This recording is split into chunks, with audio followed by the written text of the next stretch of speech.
So, Louise, I'm very, very excited because we're going to be getting into the real meat of the course now and moving towards, setting these intentions and setting these goals on a conscious level as opposed to a subconscious level. So, the first thing I think that's really important is we need to talk a bit about why we have to have this positive vibration. Why do we need to come from a good space as opposed to, being a bit down, or we've had a long day of work, we're miserable, why is that so important? It's really, really important in all the work that we do to remain positive, to start off feeling positive in a high vibration, because it affects the end result. And that's what it's really all about. So if we start off in a really good way, a happy, positive frame of mind, that is going to have far more impact on the way we are thinking when we reach our goal.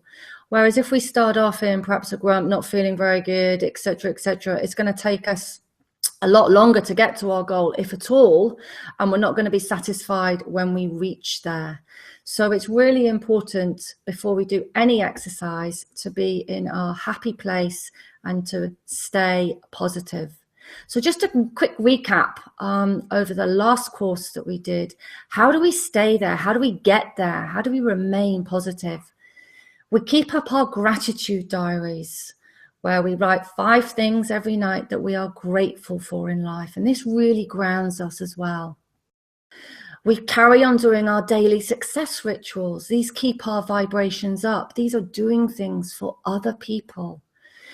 We exercise. Exercise is really important, releasing those endorphins, helping us to feel good. We compliment other people. Music is a wonderful way of raising your vibration. So make sure you do these things before we even start thinking about our intention and our goal. So you're in a really good place.